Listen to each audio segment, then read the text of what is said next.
Time check is 8 p.m. Nigeria time. Hello and a very warm welcome to all our viewers in Nigeria and around the world to Global TV's News Prime, live in Nigeria's capital, Abuja. I am Judith Peters. President Bola Ahmed Tinubu has directed the revocation of the presidential delivery tracker to enable Nigerians to track the implementation of projects across the country in real time. Speaking at the closing section of the three-day cabinet retreat in Abuja yesterday, the president said his determination to ensure the active and direct participation of citizens in governance was unwavering, noting that all Nigerians must be given the opportunity to track and report on the implementation of projects across the country.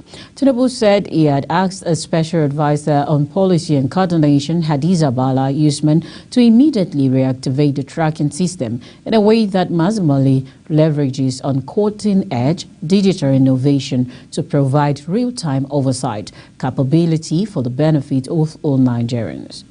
The president further implored all members of his cabinet to work very hard to meet the expectation of Nigerians. As well, the federal government has commenced investigation into the private jet accident that occurred at the Ibadan airport on Friday night. Officials of the Nigeria Safety Investigation Bureau confirmed on Saturday morning that the aircraft crash-landed at the airport the previous night, but stressed that there was no casualty. They stated that investigators from the Bureau de Change had been sent to the scene of the accident and promised to provide further details as they unfold. It was gathered that the aircraft was operated by Flint Aero as it departed Abuja to Ibadan and crashed short of the runway in Ibadan. The HS-25B aircraft, with call sign 5NAMM, reportedly had 10 passengers and 3 crew on board and was airborne Abuja at 6:41 hours, but crashed into the bush short off the runway at about 7:21 hours. Although there was no fatality, sources said the aircraft sustained substantial damage as all the passengers and crew were safely evacuated. Meanwhile, as the President Bola Ahmed Tinubu administration introduces policy to drive the country's economy, the agriculture sector has been projected to contribute significantly to Nigeria's gross domestic product. This special report by Chidima Johnson highlights issues associated with the poultry subsector. With an ever-growing urban and rural economy, there had been great clamor for diversification of Nigeria's economy and a deliberate national drive to promote agriculture as a business, which makes agriculture account for about 23% of the country's GDP. Incidentally, the poultry subsector contributes over 20% of the total livestock and fisheries shares of agriculture's GDP, which makes agriculture a huge contributor to the nation's gross domestic earnings. However, the poultry subsector is still subjected to a lot of challenges.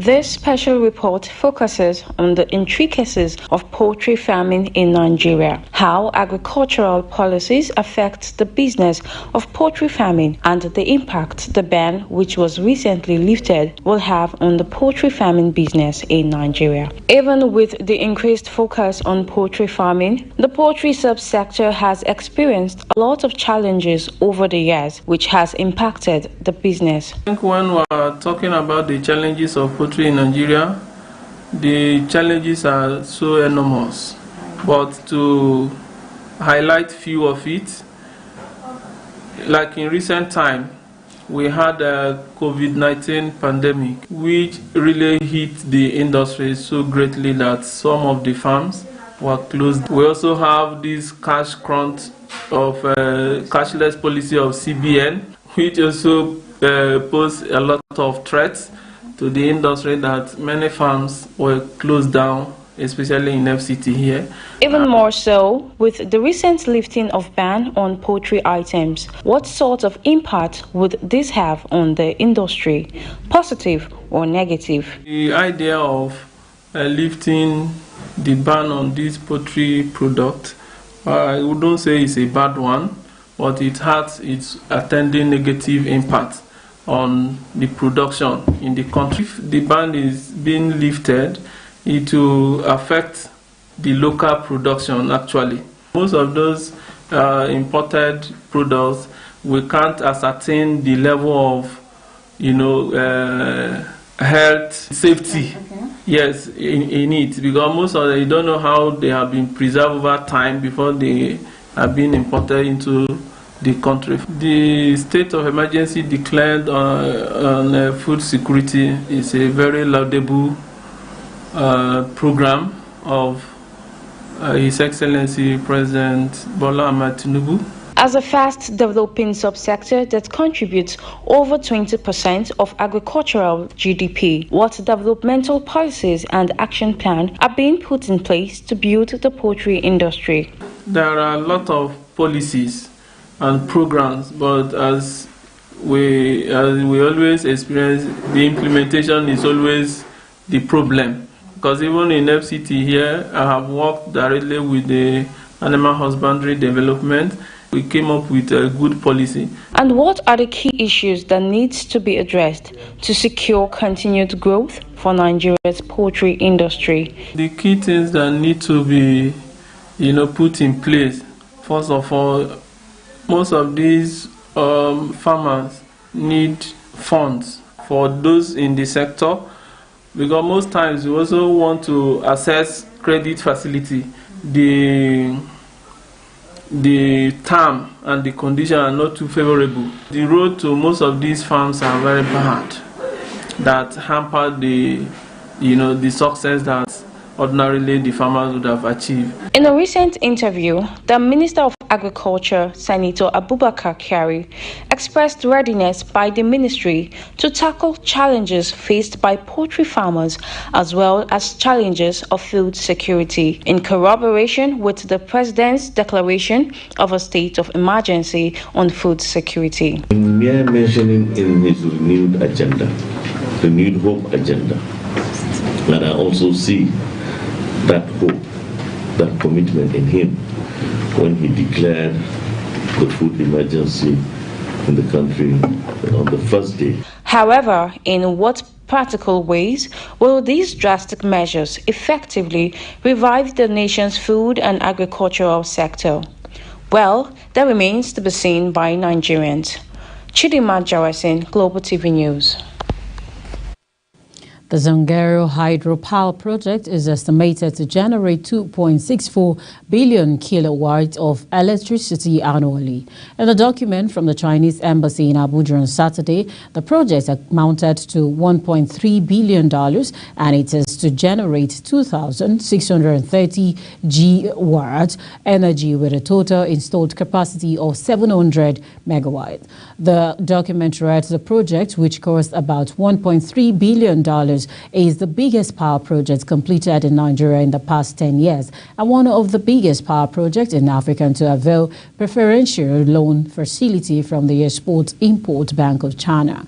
The construction works on the power plant started in May 2013. On August 15, 2023, the project was successfully handed over to the Nigerian government. The Zungeru hydropower project is a testament to the China-Nigeria partnership as its best, and it's set to make a significant contribution to Nigeria's power generation capacity. The Court of Appeal sitting in Abuja has fixed Monday for hearing of the appeal filed by Governor Abba Yusuf of the New Nigeria People's Party challenging the nullification of his election by the Kano State Election Petition Tribunal. The tribunal nullified Yusuf's election by declaring 165,663 of his votes invalid, saying they were not signed or stamped by the Independent National Electoral Commission. INEC had declared him the winner of the March 18th election after he secured 1019602 votes against his opponent, Nasru Gawuna of the All Progressive Congress APC, who secured 890705 votes. However, after the tribunal deducted the 165,663 votes from his tally, his votes were reduced to 853,939, over 30,000 votes less than Gadwa's figure. The court declared the APC candidate the winner of the governorship election and ordered the INEC to withdraw Yusuf's certificate of return and give Gowner a new one. Yusuf and the NNPP have since appealed the tribunal's judgment, asking that it's overturned in their favor. Meanwhile, the appeal court sitting in Lagos has affirmed Jerry Bay of the People's Democratic Party as the winner of the Cross River North Senatorial District election. The court on Saturday dismissed the petition by former governor of Cross River State, Ben Ayode, of the All Progressive Congress on the election. The court also rewarded 500,000 naira against the former governor in favor of the incumbent senator. The former governor, who was in the Senate between 2011 and 2015, lost the National Assembly election conducted on Saturday with 56,595 votes against Jerry Bay of the People's Democratic Party, who scored 76,145 votes. Earlier in September, the Cross River State National Assembly election petition sitting in Calabar had declared Jerry Bay as the winner of the February 25th senatorial district elections and dismissed Ayode's petition for lack of merit. In 5-hour judgment, the chairman of the tribunal, Justice M.A. Sambo, said the petitioner, Ayode and APC, failed to prove their case substantially and dismissed all their petition, saying there were no credible evidences tendered before the court to prove that the elections were fraud with malpractices.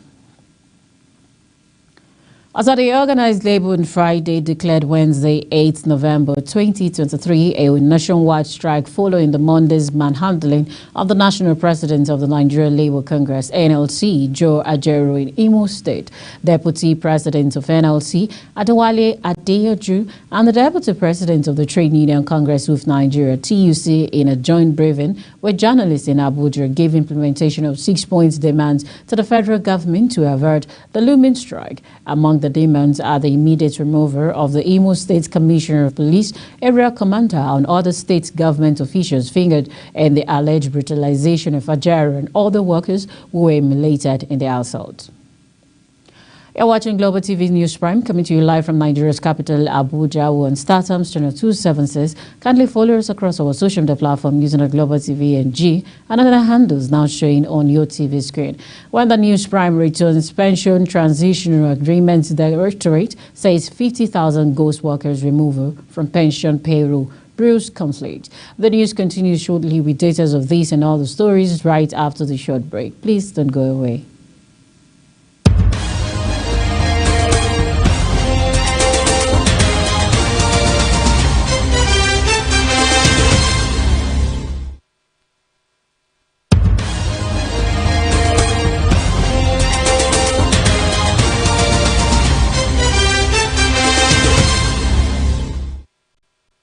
Welcome back, and if you're just joining us, it's the Global Television bringing you live broadcast of the News Prime from Nigeria's capital, Abuja. Let's take a look at some foreign news where Guinea's former military ruler, Musa Dadis Camara, has been sprung from prison by armed men. The country's justice minister says the group stormed a jail in the capital, Conakry, early on Saturday morning, freeing Captain Camara and 3 others. One has since been found. The fugitives are currently on trial for their alleged roles in death of more than 150 people in 2009 protests. The country's borders have been closed as the authorities hunt for them. Guinea's Justice Minister Charles Afonso Wright announced the escape on Saturday.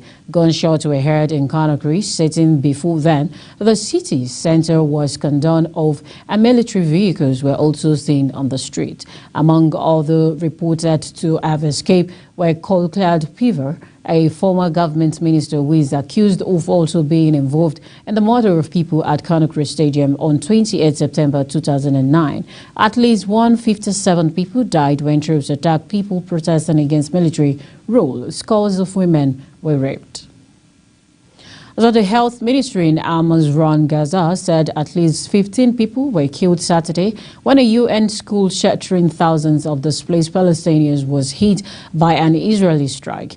The massacre at the El Fakr school committed by the occupation Israel this morning left 15 martyrs and 70 wounded. Ministry spokesman Ashraf Al-Qadr told a press conference the United Nations Agency for Palestinian Refugees said its school is being used as a shelter for displaced families. There was no immediate comment from the Israeli military about hitting the school in Jabali refugee camp. An estimated 1.4 million people have been displaced in 4 weeks of war out of the territory's 2.4 million residents, with many crammed into schools or hospitals. The health ministry said Saturday at least 9,488 people have been killed around Gaza, the majority civilians, since Israel started pounding the territory on October 17. Meanwhile, the Naira is poised to strengthen to below 1,000 Naira per dollar on the parallel market next week, following positive sentiment around the federal government's plan to shore up dollar liquidity in the forex exchange market. There are enough dollars in the market now. What we are seeing is that people are no longer holding, and that has increased liquidity in the market. Abubakar Ibrahim, an FX trader, said on Friday the local currency has in the last few days appreciated against the dollar, gaining 221.13% as the dollar fell to 1,020 Naira on Friday from a peak of 1,310 on Thursday last week on the black market. Street traders were already buying dollars at a rate of 980 Naira on Fridays against 1,130 on Thursday. As well, the verification exercise of Pension Transition Arrangement Directorate, PTAD, that led to the removal of over 50,000 gold pensioners from payroll and the adjustment of inflated pension benefits by corrupt persons within pension offices of some government agencies in the past are also bearing trouble with the Directorate. Executive Secretary PTAD Chioma Ejikeme said she stated that corruption that has been fought to a standstill under the old pension scheme, the Defined Benefit Scheme, DBS, is fighting back, especially because of her reappointment. She said genuine pensioners are happy with the work of the Directorate, as many who were removed from payroll and replaced with ghost pensioners by the unscrupulous people have been brought back on payroll, while others short paid are paid appropriately. However, the Nigerian Union of Pensioners, NUP, has commended President Bola Tinubu for reappointing Chioma Ejikeme as the Executive Secretary of PTAD. Nigerians numbering over 26.5 million, including internally displaced persons, IDPs, may be plunged into acute food insecurity between June and August 2024. The Cardio Harmonized CH report has shown. The report, which was launched by the Food and Agriculture Organization of the United Nations in collaboration with the Federal Ministry of Agriculture and Food Security in Abuja on Friday, showed that the post-effect of petrol subsidy removal had its toll on food prices, which impacted household capacity to sustain acceptable food consumption patterns. The report, which conveyed 26 states and the Federal Capital Territory, also showed a reduced harvest and household stock resulting from flash floods that led to displace and loss of cultivated crop fields and ready-to-harvest crops. Going into the lean season, June to August 2024, households may experience slight to moderate deterioration in food consumption, which may plunge several states into the crisis phase. And now in sports, Yaya Toure has joined Saudi Arabia as an assistant coach, linking up with his former Man City boss Roberto Mancini, thus increasing the number of top stars now playing on and off the pitch. Saudi Toure, who retired from playing in 2019, has left the equivalent role with Belgian side Standard Liège, despite only joining in June of this year. Mancini spent 4 years as City manager from 2009 to 2013, helping the club to win their first Premier League title in 2011 to 2012. He signed tour from Barcelona in 2010, and former Ivory Coast star went into become a legend with the club as he won 3 Premier League titles and 4 other trophies during 8 seasons at the Etihad. The midfielder later spent time playing for Olympiacos and Chinese side Qidao Hongyang before retiring. Along with a spell at Standard Liège, he also coached at Ukrainian side Olympic Donetsk, Russian outfit Amak Grozny, and in Tottenham's academy. And for more updates on sports, let's now join Sharon Aji. Board of the Nigeria Premier Football League (NPFL) has imposed a fine of 1 million naira on Atland of Owerri for breaching league rules. The NPFL board said Atland have been charged for breaching league rules following the pitch encroachment of their players and officials to protest a decision by the match officials during their game against Rivers United on November 1st. The league body said a fine of 1 million naira has been imposed on the Owerri club for encroaching onto the field of play in the face of a recent warning letter. Atland's next home match at their ground, Dan Ayam Stadium in Owerri, will be played behind closed door. Sharana J reporting for Global TV News. And that's a wrap on the Global TV News Prime, coming to you live from Nigeria's capital, Abuja. On Star Times channel 276. Kindly follow us across our social media platform using our Global TV NG and other handles now showing on your TV screen. On behalf of the production team, I am Judith Peters. Thank you so very much for watching. I'll see you again.